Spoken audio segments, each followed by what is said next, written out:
A young slave girl dusts a bedroom while morning light slants through the window. Ribboned letters tumble from a Bible, and she reads words in a foreign tongue that make her smile. French words that speak of freedom, sewn into a quilt. But the overseer prowls the quarters with hungry eyes, and a toddler's laughter echoes from the kitchen. Forged papers gleam with the wrong wax.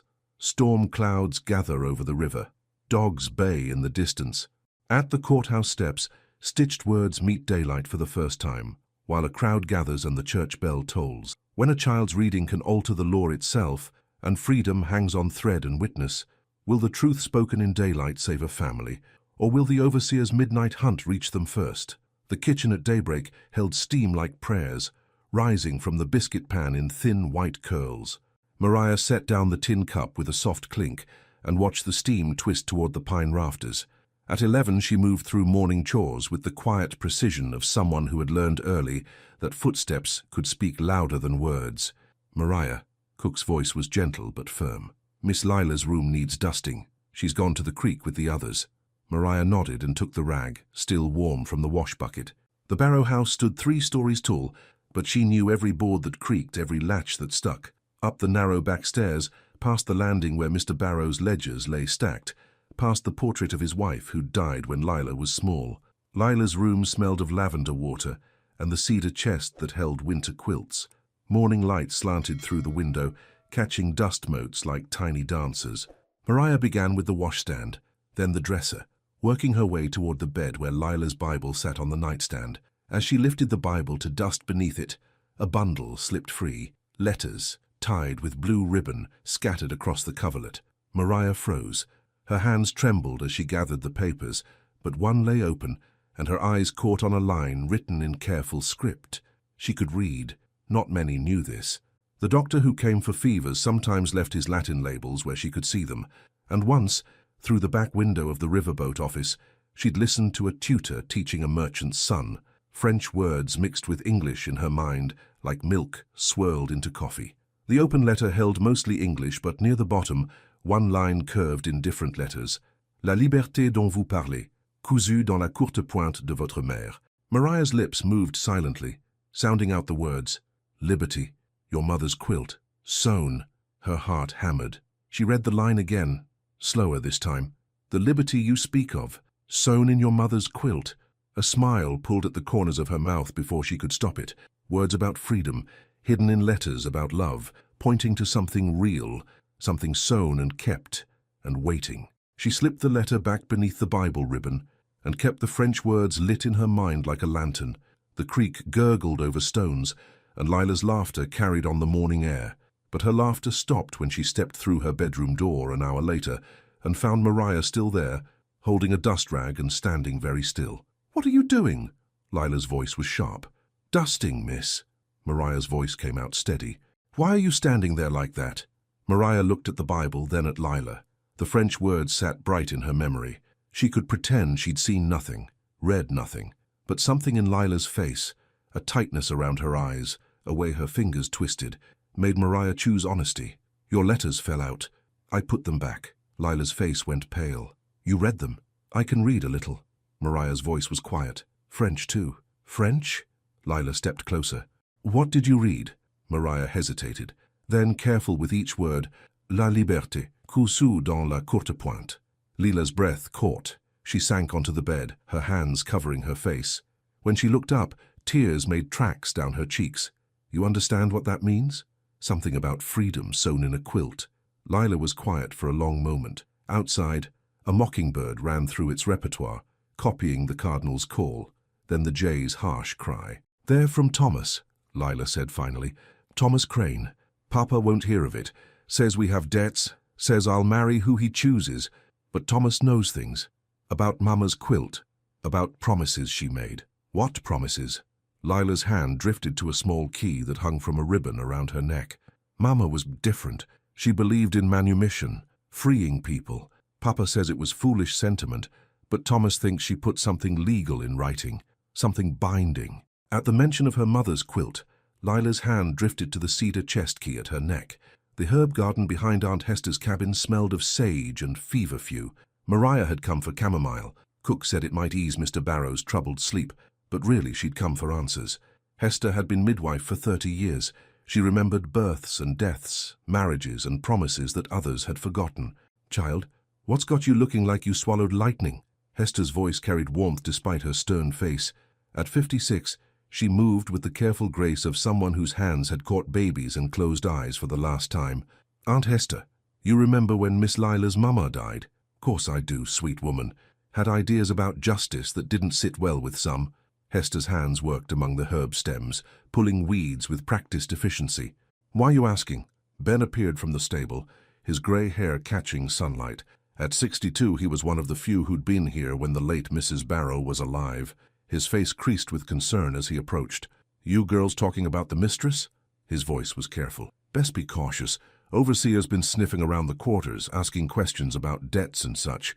Man's got a hungry look to him." Mariah felt her stomach tighten. "What kind of questions? About who costs what to keep, about papers and such?" Ben's weathered hands gestured toward the main house. "Mr. Barrow's sick with worry about money. Makes a man like Govan powerful when times are lean." Hester set down her weeding tool and looked directly at Mariah. "What you really want to know, child?" "Miss Lila said her mama might have sewn something in a quilt, something about freeing people." Hester's eyes sharpened. She glanced around the empty yard, then motioned them closer to the cabin. "I was there for the sewing circles, your mama too, Mariah, before the fever took her. Mrs. Barrow, she had strong feelings about keeping families together, said there were ways, legal ways, if a person knew how to work them." "You think she wrote something down?" "I think she was clever enough to hide things where they'd be safe, but findable." Hester's voice dropped low. "That quilt of hers, the wedding quilt with the double ring pattern, it was fat with more than cotton batting, but it disappeared after she died. Some say Mr. Barrow had it moved." Ben nodded slowly. "I remember that quilt. Beautiful work, but heavy for its size. Where is it now?" "Here," Hester said simply. "Been keeping it safe these 3 years. Never felt right to use it, but never felt right to let it gather dust either." Hester's palm pressed the quilt seam and felt the hard line of something that wasn't batting. The kitchen door banged open as Mariah returned with the chamomile. Silas Govan stood in the frame, his shadow falling across the swept floor like a stain. At 35, the overseer carried himself with the authority of someone who'd learned that fear could be more useful than respect. "Where you been, girl?" His voice held the edge of a knife being sharpened. "Fetching herbs for cook." Mariah held up the small bundle. "Took you long enough." Govan's pale eyes flicked over her, searching. "You been talking to folks about things that ain't your business?" "No, sir." "Better not be. I hear you got ideas above your station, reading and such." Mariah said nothing, but her grip tightened on the herb bundle. "See, here's what I know." Govan stepped closer, and Mariah caught the smell of whiskey on his breath, despite the early hour. "Times are hard. Mr. Barrow's got debts. Sometimes debts mean choices have to be made. Sales have to happen." The kitchen door opened again, and Ezra Barrow stumbled in. Lila's father looked like he'd aged years in the past months. His face was flushed with fever, his clothes wrinkled from a sleepless night. "Govan," he mumbled. "Need to talk. About the notes. Due date's coming." "Yes, sir. We'll handle it." Govan's voice turned smooth, respectful. "Got options we can discuss. Ways to raise quick money." Barrow nodded vaguely and shuffled toward the stairs, but Govan's eyes had shifted, and Mariah followed his gaze to where 2-year-old Isaiah played on the kitchen floor, stacking wooden blocks with the intense concentration that made him look older than his years. When Govan's eyes dropped to Isaiah's toddling steps, Mariah stepped between them and would not move. The chapel at dusk held golden light, like honey in a jar. Revince. Josiah Pike led the evening hymn practice with his deep bass voice, while the choir mothers and farmhands filled in the harmony. The sound rose and fell like breathing, like the river at evening, like hope itself. Mariah sat in the back with the other children, but her mind was on Lila, who'd slipped in late and taken a seat near the front. Her face was tight with worry, and twice she'd glanced back toward Mariah with questions in her eyes. "Now then," Reverend Pike said when the last note faded. "Anyone got concerns they want to lift up before we close?" Lila's hand rose slowly. "Reverend, what happens when someone finds something that might help folks, but telling about it might cause trouble?" "What kind of something, child?" "A promise, made by someone who's passed on. A promise about justice." The room grew quiet. Even the children stopped fidgeting. Reverend Pike's eyes found Lila's face in the lamplight. God's promises don't die with the promise maker, he said carefully. But earthly promises, legal ones, they need earthly witnesses. Truth spoken in daylight, before folks who can bear witness. What if the promise was written down, hidden somewhere safe? A murmur ran through the gathering. This was dangerous talk and everyone knew it. Then it needs to see daylight, Reverend Pike said.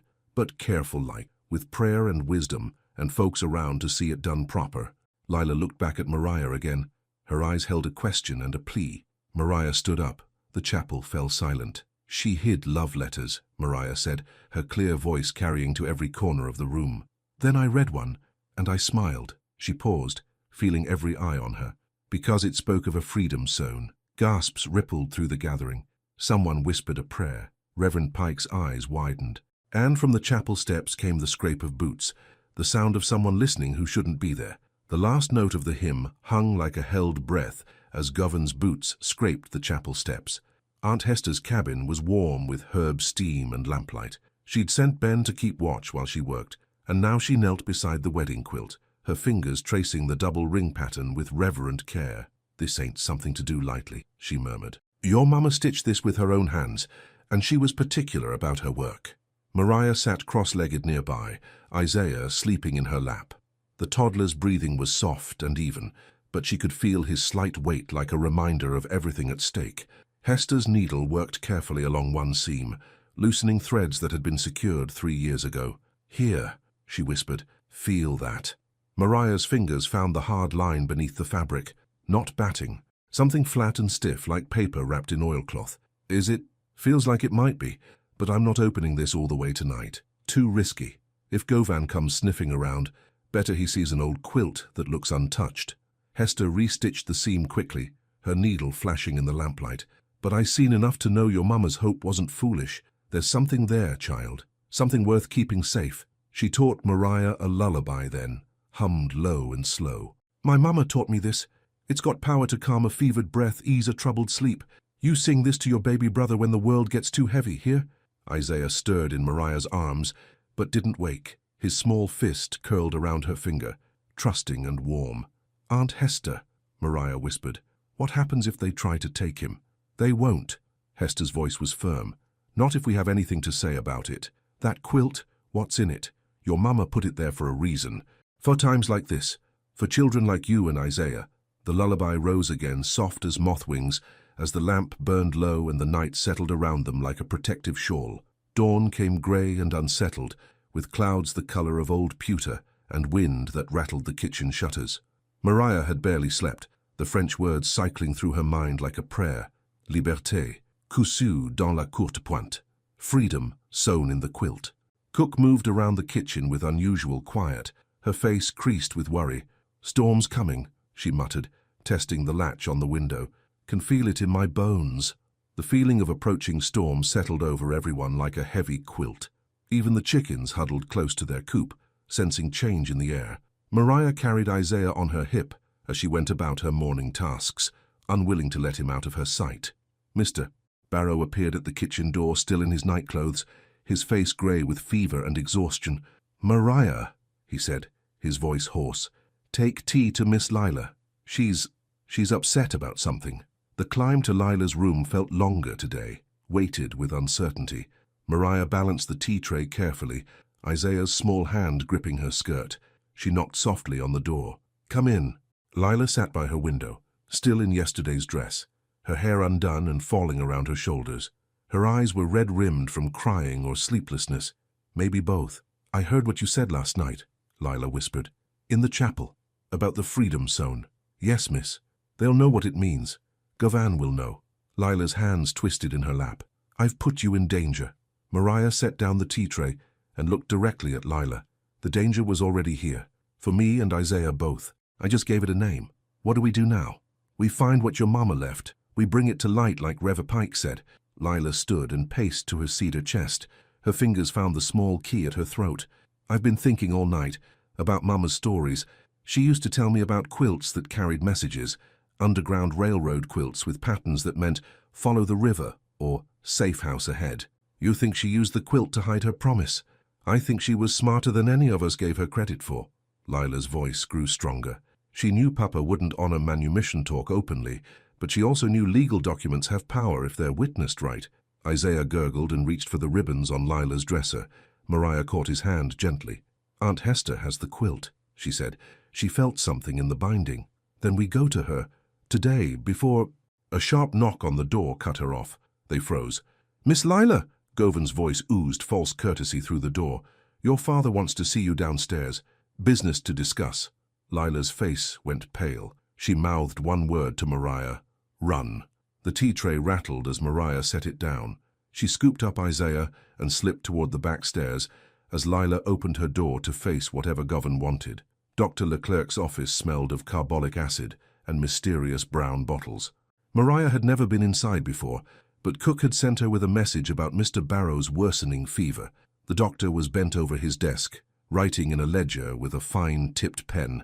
"What can I do for you, child?" His accent carried traces of New Orleans French, and his eyes, though tired, were kind. "Cook says Mr. Barrow's fever's worse, talking out of his head about debts and such." Dr. Leclerc sighed and reached for his black bag. The man's worried himself sick. "These plantation debts?" He shook his head. "Sometimes the cure is worse than the disease." As he gathered his supplies, Mariah noticed the papers scattered on his desk. Official-looking documents with red wax seals, and one that made her heart skip. A pass with Govan's signature, authorizing the transport of one Negro child, male, aged 2, to the market in New Orleans. But something was wrong with the wax.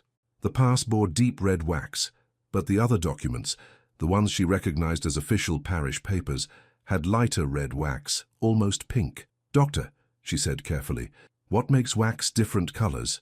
He looked up from his bag. "Different parishes use different wax mixtures. Orleans Parish uses deep red. Our parish uses a lighter red with a bit of white mixed in." His eyes sharpened as he followed her gaze to the pass. "Why do you ask?" "Just curious." But Dr. Leclerc was no fool. He moved to his desk and examined the pass more closely. His eyebrows drew together. "This is interesting," he murmured. "Very interesting indeed." The wrong wax color glowed like a beacon of hope in Mariah's mind. The midday meal was tense and quiet. Mr. Barrow picked at his food, sweat beading on his forehead despite the cooling air. Lila sat rigid in her chair, her eyes darting between her father and the window where storm clouds gathered. Govan dominated the conversation, his voice smooth as oil. "The markets are good right now, sir. Prices high for young stock. If we act quick, we could clear a significant portion of your debt." "I don't like separating families," Barrow muttered. "Martha always said, 'Your late wife had a tender heart, sir, but these are practical matters. The boy's young enough to adapt. And the girl, well, she's been getting ideas. Might be best to make some changes before attitudes spread." Mariah, serving silently, felt Govan's eyes on her. She kept her face carefully neutral, but her heart hammered against her ribs. "I need time to think," Barrow said finally. "Of course, sir, but the buyer's only in town until tomorrow night." After that, Govan shrugged. Lila's fork clattered against her plate. "Papa, you can't." "Enough." Barrow's voice was sharp.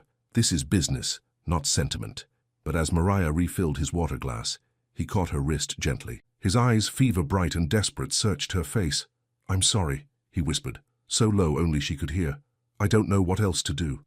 After the meal, as Mariah cleared the dishes, she heard Lila and Govan arguing in the parlor. Their voices rose and fell like competing melodies, but she caught enough to understand. Lila was begging for time, and Govan was pressing for immediate action. When she reached the kitchen, Ben was waiting by the back door, his face grim. "Storm's coming fast," he said, "and not just the weather kind." The hymn practice that evening was different. Reverend Pike led them through "Swing Low, Sweet Chariot," but his voice carried extra weight on certain phrases. As they sang, Mariah began to notice that the verses seemed to map something. River crossings, safe doors, paths through difficult terrain. "If you get there before I do, swing low, sweet chariot. Tell all my friends I'm coming too. Swing low, sweet chariot." The words painted pictures in her mind. A ferry landing, a house with a lamp in the window, a road that bent around a lightning-struck tree. "Now," Reverend Pike said when the hymn ended, "anyone troubled by the storm brewing should remember that the good Lord provides paths through every wilderness. Sometimes the path ain't the one you expect, but if you listen close to the song, you'll find your way." His eyes found Mariah's across the chapel. "Of course, you got to trust the song knows what it's about." The hymn started up again, softer this time, and Mariah memorized every word, every pause, every emphasis. If Govan moved against Isaiah tonight, she would need another way, a back way, a secret way mapped in melody and verse. Thunder rumbled in the distance as they walked home, and the first fat raindrops splattered the dusty path.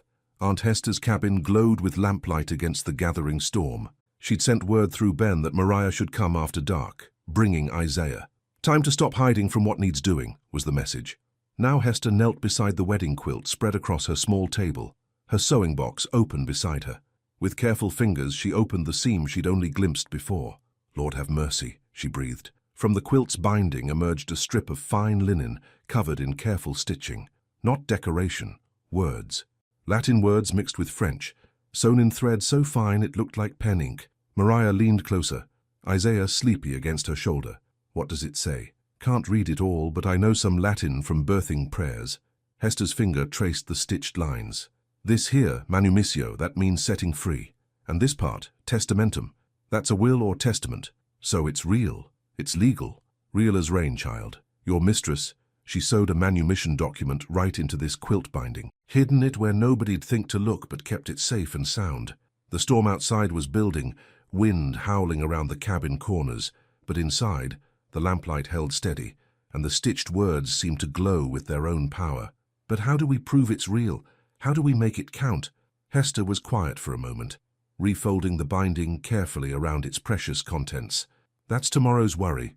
Tonight we keep it safe, keep Isaiah close, and pray that storm gives us the cover we might need." As if summoned by her words, footsteps splashed through the mud outside.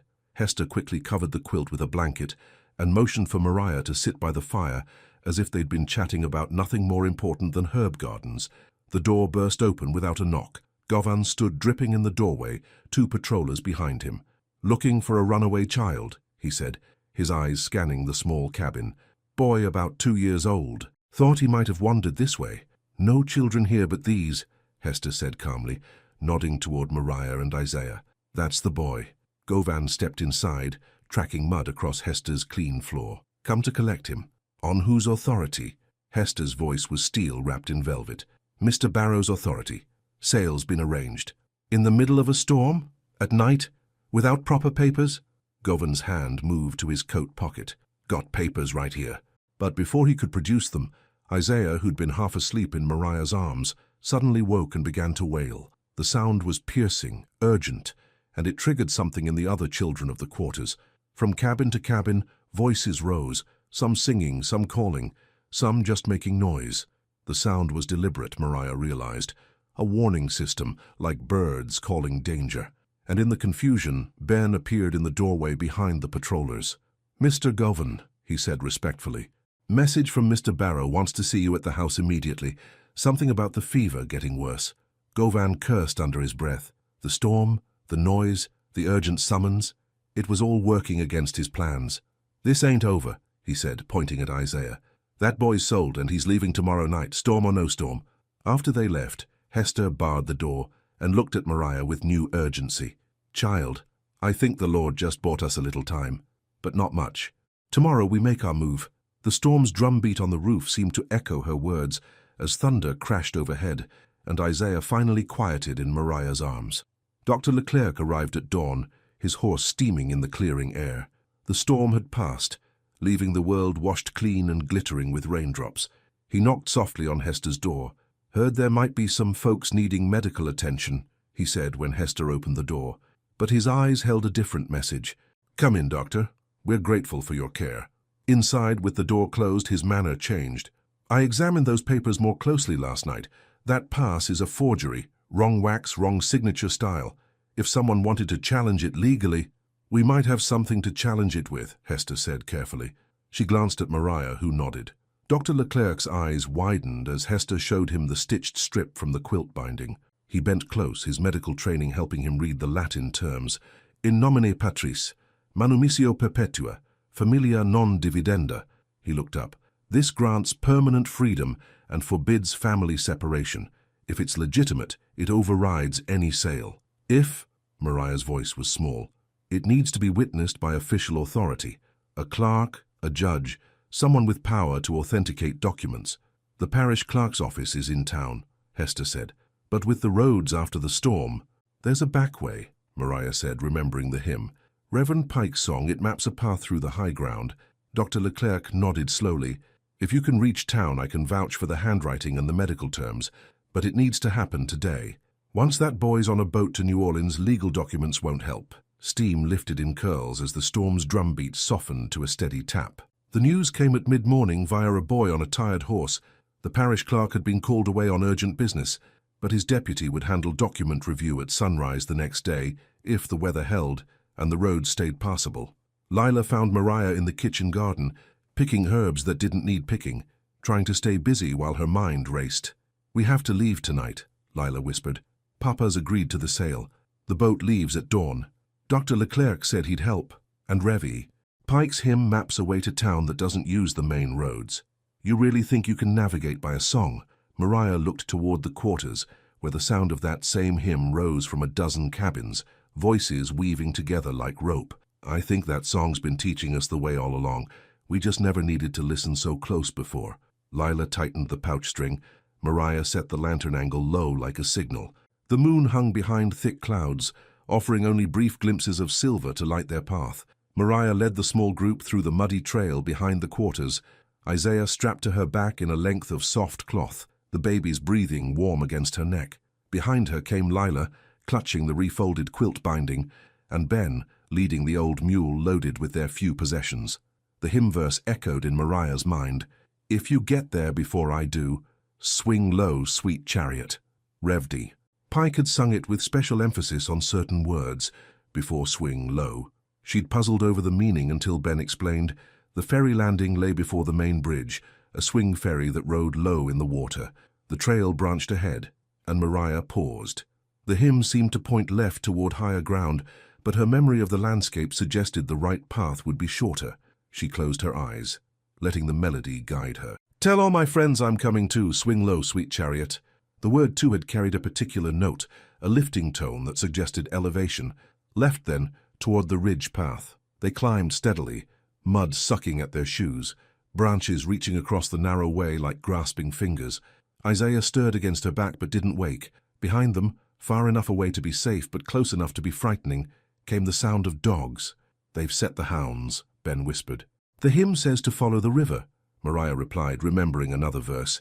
Rivers mask scent, but when they reached the river, their hearts sank. The storm had swollen the water beyond recognition. What should have been a manageable stream was now a rushing torrent that had swept away the small footbridge they'd counted on.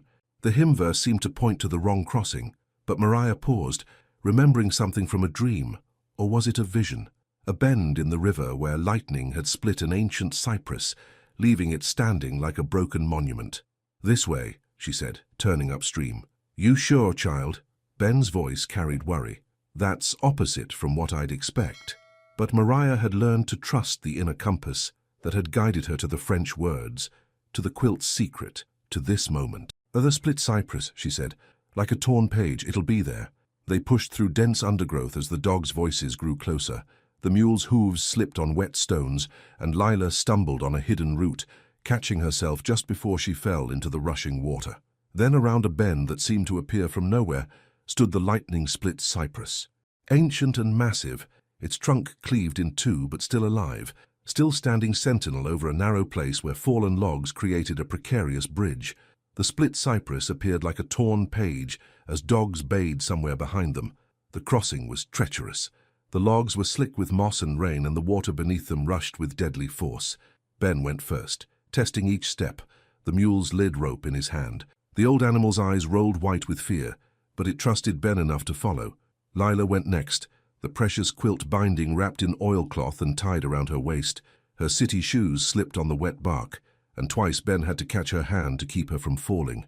Mariah came last, Isaiah's weight throwing off her balance. Halfway across, she heard the dogs burst from the brush behind them, 3 hounds in full cry, their voices echoing off the water. But the animals stopped at the river's edge, unwilling to cross the treacherous logs. "We need to keep moving," Ben called over the water's roar. "They'll circle around, find another way across." On the far side, the path climbed again, following the route mapped in the hymn's ancient verses. Mariah began to understand how the song had been passed down through generations, carrying not just spiritual comfort, but practical knowledge, which paths stayed dry in flood season, which houses offered sanctuary, which crossings could bear the weight of desperate souls seeking freedom. The forest closed around them like protective arms, and for the first time since they'd started this journey, Maria felt a glimmer of hope. The song was leading them true. They reached the ferry landing as grey dawn touched the horizon. The storm had damaged the small dock, and the ferry itself was nowhere to be seen, probably pulled to safety on the far shore when the waters rose. Maria's heart sank. They were so close to town, close enough to see the courthouse spire in the distance, but the river between them might as well have been an ocean. There, Ben pointed downstream. Ferry poles. A line of wooden posts marked the ferry's usual route across the river. Most were submerged, but their tops still showed above the muddy water like a dotted line leading to the far shore. "You can't be thinking of crossing that way," Lila breathed. "Water's going down," Ben observed. "Storm's past. By full light we might be able to wade it if we go careful, but full light would be too late." Already they could hear hoofbeats on the road they'd paralleled, Govan and his men riding hard to cut them off before they could reach town. Maria studied the situation with the same focus she'd brought to reading the French words. The lantern they'd carried still held oil. The mule was strong and calm, and she had an idea born of desperation and the hymn's final verse. "I'm sometimes up, I'm sometimes down, swing low, sweet chariot, up and down, misdirection, false trails."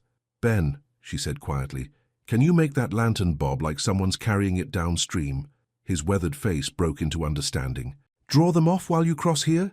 "The mule can drag the lantern on a long rope, make it look like we're trying to circle back toward the plantation." It was dangerous. If the trick failed, they'd be trapped against the river with nowhere to run. But the sound of approaching horses was getting louder. Ben secured the lantern to a long rope and sent the mule trotting downstream, the light dancing in the distance like a will-o'-the-wisp. From the river road came shouts and the sound of horses changing direction. "Now," Maria whispered. They entered the water together, Ben in front testing the depth, Maria in the middle with Isaiah, Lila behind them clutching the precious documents. The current was strong but not overwhelming, and the ferry poles provided handholds when the bottom grew uncertain. The lantern bobbed away like a false star, while Maria's palm found the first slick ferry pole. The courthouse stood on the town square like a beacon of hope, but as they struggled up from the riverbank soaked and shivering, Maria's heart sank. The building was dark, and a hastily written notice was nailed to the door. "Clerk away on emergency. All business postponed until further notice." "No," Lila whispered. "We can't have come this far for nothing." Isaiah had begun to fuss, cold and uncomfortable in his wet clothes. Maria bounced him gently, trying to keep him quiet while her mind raced through options. "The deputy," she said suddenly. "The boy yesterday said the deputy clerk would handle things." They found the deputy's residence behind the courthouse, a young man named Timothy Brennan who answered their urgent knocking with sleepy confusion. When he saw their bedraggled state, his confusion turned to concern. "What's this about?" "Legal documents," Lila said, finding her voice. "A manumission case. Time-sensitive. I can't authenticate major documents without the clerk present." "Dr. Leclerc vouched for the handwriting," Maria interrupted, "and we have proof of fraud to report." The mention of Dr. Leclerc's name changed everything. The deputy's respect for the doctor was evident, and when they explained about the forged pass with the wrong wax color, his official interest was fully aroused. "Show me these documents." Street water lapped at the steps, and the clerk's window stood closed like a lid. Dr. Leclerc arrived within the hour, summoned by the deputy's urgent message. He carried with him the forged pass and a small kit of official seals and wax samples that he'd borrowed from the parish office. "The handwriting analysis confirms forgery," he told the deputy as they examined the documents by candlelight. "And this," he held up the stitched strip from the quilt binding, "appears to be authentic manumission documentation from the late Mrs. Barrow." The deputy frowned over the Latin text. "I'm not qualified to interpret legal Latin." "But I am," came a voice from the doorway. Reverend Pike stepped into the room, water dripping from his coat. "Heard there was urgent business requiring witness." Behind him came 3 of the choir mothers and old Samuel, the blacksmith who'd known the late Mrs. Barrow personally. Word had spread through the community faster than wildfire, and now the small office filled with witnesses. "This is highly irregular," the deputy protested. "So is kidnapping children in the dead of night," Reverend Pike replied mildly. Sometimes irregular times call for irregular measures. The gathering crowd seemed to give the deputy confidence. If the entire community was willing to witness this proceeding, perhaps it wasn't as irregular as it seemed. A candle was lit, and the red wax bled into a spoon. By full sunrise, the courthouse steps were crowded with townspeople, drawn by the extraordinary sight of an impromptu legal proceeding. The deputy had agreed to examine the documents publicly, with the understanding that the full clerk would review everything when he returned. Mariah stood at the center of it all, Isaiah balanced on her hip, the quilt spread across the courthouse steps like a testimony. Her hands shook slightly as she unfolded the story. The hidden letters, the French words, the discovery of the stitched manumission clause. Dr. Leclerc provided official interpretation of the medical and legal terms. Reverend Pike translated the Latin portions. Samuel the blacksmith testified to Mrs. Barrow's character and her known intentions regarding manumission. And through it all, the stitched words lay visible on the courthouse steps, their thread now faded with age, but their meaning clear to all who could read. A legal promise to free certain enslaved families, a prohibition against separating siblings, and a binding obligation that superseded any debts or financial pressures. The stitched strip lay across the quilt like a pale snake of words. The crowd on the courthouse steps had grown to include most of the town. News of the unusual proceedings had spread like summer wildfire, and now farmers rubbed shoulders with merchants. Slaves stood beside free blacks, and children peered between their parents' legs to see what all the fuss was about. At the center of it, all stood Mariah, no longer trying to make herself small and invisible. Isaiah played at her feet, babbling to himself as he arranged pebbles in careful lines. The quilt lay spread before the deputy clerk's makeshift table, its wedding ring pattern catching the morning light.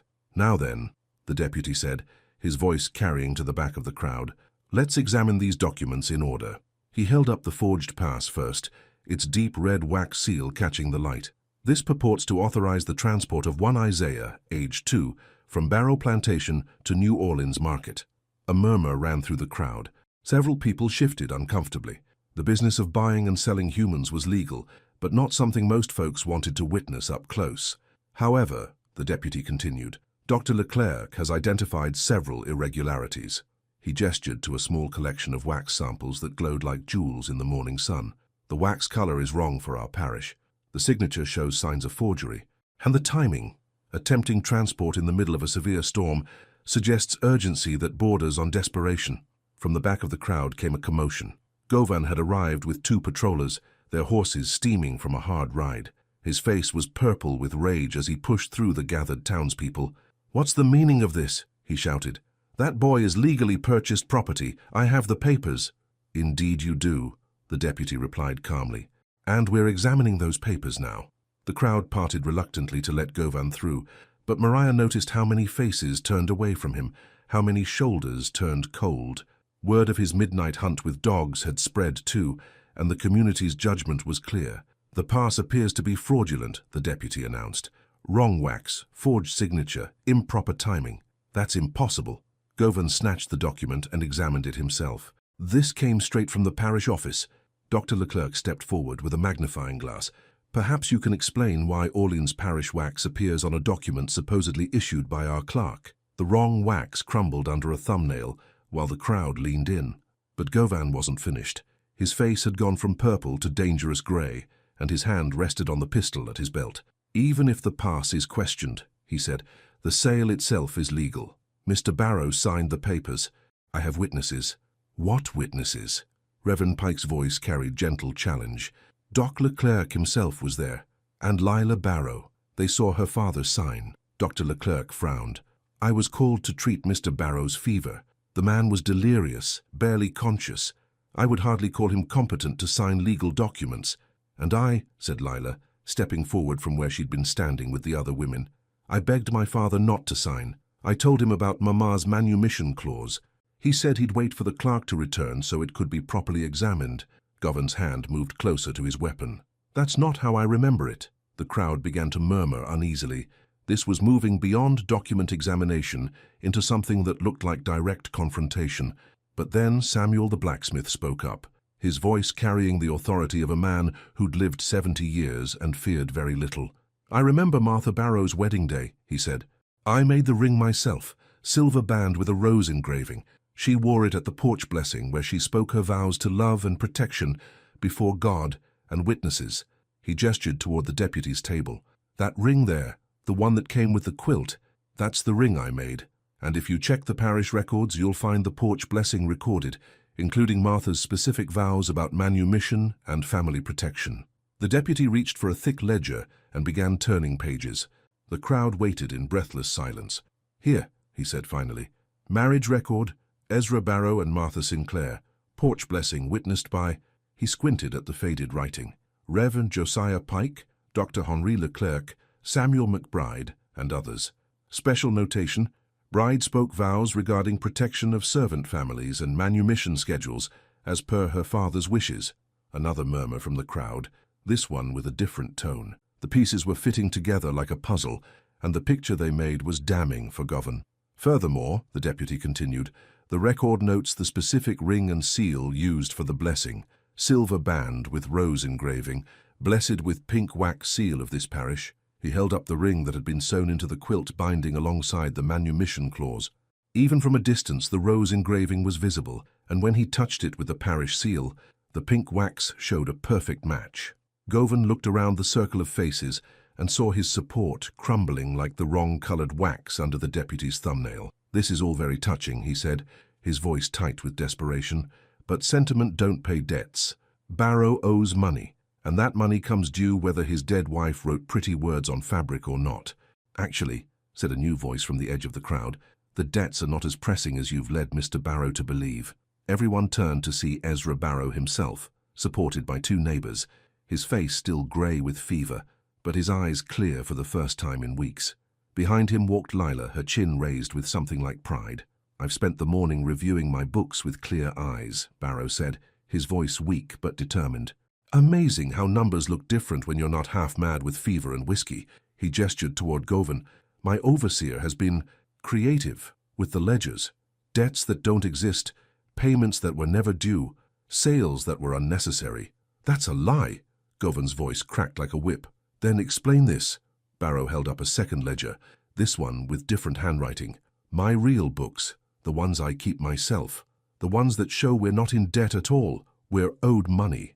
Money that should have been collected months ago if my overseer had been doing his job, instead of trying to line his own pockets." The crowd's murmur turned angry now. Govan had overplayed his hand, and everyone could see it. The deputy raised his hands for silence. "Let's proceed in order," he said. "First, the manumission document. Revedurs." Pike stepped forward and read the stitched words aloud, his voice carrying clearly across the square. "In the name of the Father, and by the authority vested in me as wife and helpmate, I, Martha Sinclair Barrow, do hereby establish perpetual manumission for the families of Hester the midwife, including all children and descendants. Furthermore, no child shall be separated from family, and no sale shall proceed without consent of all parties." He looked up at the crowd. "This is signed with Martha Barrow's mark and witnessed by her ring seal sewn into the quilt for safekeeping." "Is it legal?" someone called from the crowd. Dr. Leclerc nodded. "Louisiana law recognizes testamentary manumission, especially when properly witnessed, and this was witnessed at the porch blessing, a public ceremony with multiple attestations." The deputy was writing rapidly, trying to keep up with the legal requirements. "So the manumission is valid. What about the current sale?" "Voided by the manumission clause," Reverend Pike said simply. "You can't sell what's already been set free." A cheer went up from the crowd, but the deputy raised his hand again. "Not quite that simple. The manumission needs to be officially recorded and the necessary papers filed, but based on the evidence presented," he reached for his seal and a stick of the proper pink wax. "I'm prepared to issue temporary papers protecting these families until the full documentation can be completed." The seal fell with a soft thump, red cooling to brick, but Govan wasn't finished. As the deputy began to write out the protective orders, the overseer made one last desperate play. "You're all fools," he shouted, "letting sentiment override law, letting a child and some stitched words overturn legal business." He pointed directly at Mariah. "That girl's been reading things she shouldn't read, knowing things she shouldn't know. She's dangerous, uppity and dangerous. And if you let this stand, if you let slaves start thinking they can read their way to freedom—" His hand went to his pistol, but before he could draw it, strong hands seized his arms. Samuel the blacksmith on one side, Ben on the other, and two town constables moving in from the crowd. "Silas Govan," the deputy said formally, "you're under arrest for fraud, forgery, and attempted kidnapping." As the constables led him away, one of the patrollers who'd been with him stepped forward. The man's face was troubled, and he spoke haltingly to the crowd. "I want you all to know," he said, "I was just following orders, but after seeing that child lead us through the storm, after watching her read those documents, it don't sit right, hunting down families in the night." He looked directly at Rev. Pike. "Reverend, what was that hymn you taught us? The one about the chariot?" In a voice that trembled with something like wonder, Rev. Pike began to sing, "Swing low, sweet chariot, coming for to carry me home." One by one, other voices joined in. First the choir mothers, then the blacksmith, then farmers and merchants and children. The hymn swelled until it filled the square, carried by voices both black and white, slave and free. And as the music rose, something shifted in the crowd. The anger and tension began to fade, replaced by something larger and more hopeful. Rain quit at last, leaving the ferry pole black and shining in the sun. The rest of the morning passed in a blur of paperwork and official procedures. The deputy clerk proved thorough and careful, examining every document, questioning every witness, ensuring that no legal challenge could overturn what was being done. Dr. Leclerc provided medical testimony about Mr. Barrow's condition during the alleged signing of the sale papers. Reverend Pike offered historical context about porch blessing ceremonies and their legal standing. Samuel the blacksmith identified the ring and described the metalwork that made it unique. And through it all, Mariah stood with Isaiah in her arms, watching justice unfold in small, careful steps.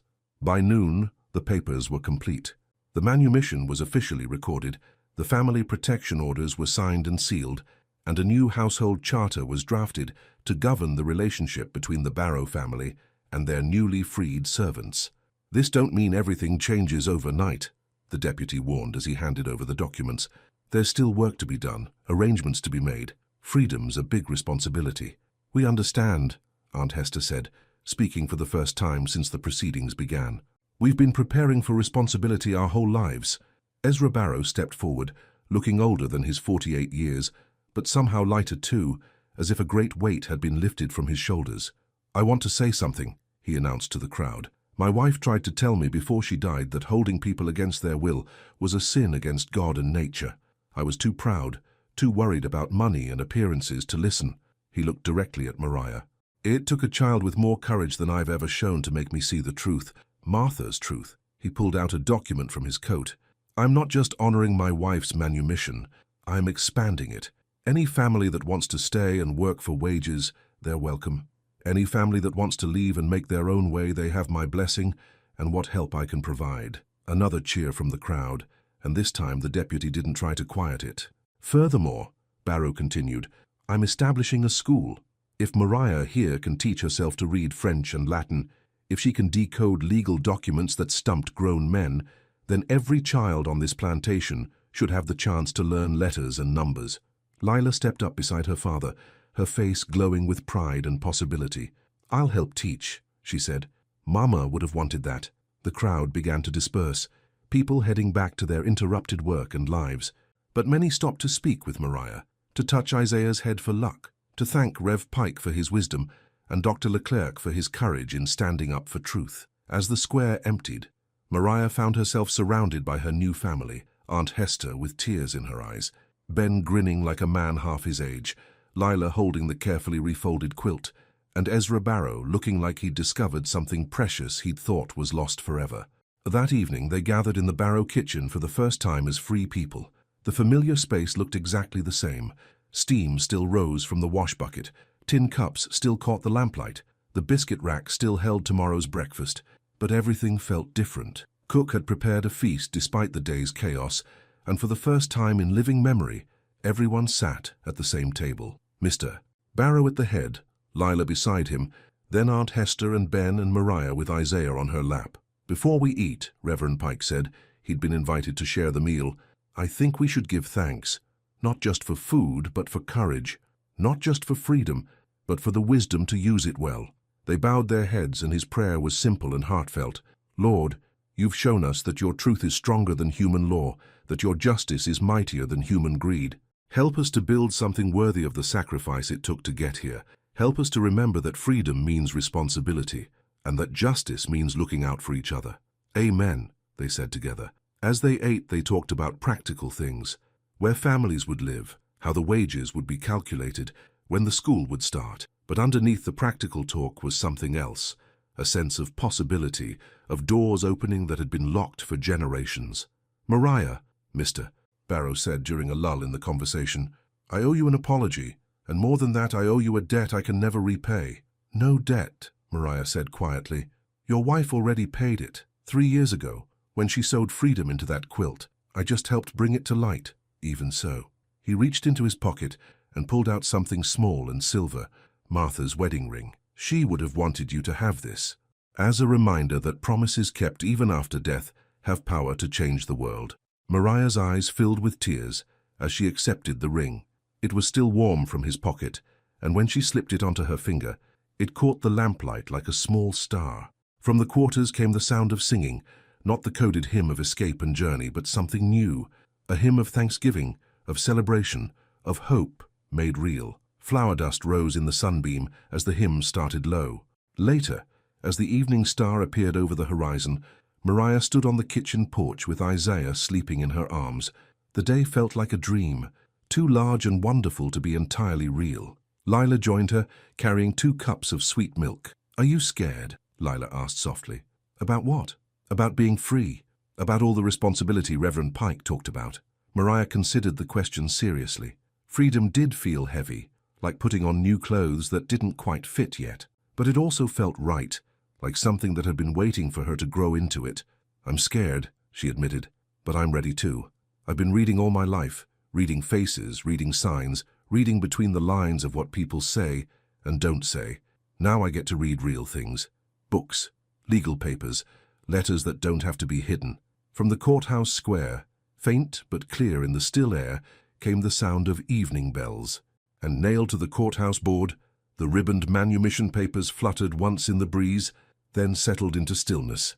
"Lila," Mariah said, "thank you for trusting me with your letters, for believing that a slave girl could understand French words." "Thank you for smiling," Lila replied. "When you read that line about freedom sewn in the quilt, when you smiled, that's when I knew everything would change." They stood together in comfortable silence, watching the first stars appear.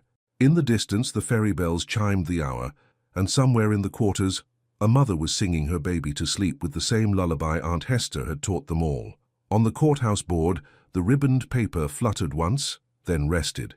Years later, when Mariah had become a teacher herself and Isaiah could read 3 languages, when the school in the Barrow kitchen had grown into a real school with its own building, when freedom had settled into their bones like warmth from a well-tended fire, people would still talk about the night a little girl read her way to justice by lamplight and hymn, proving that sometimes the smallest hands can move the heaviest chains. End.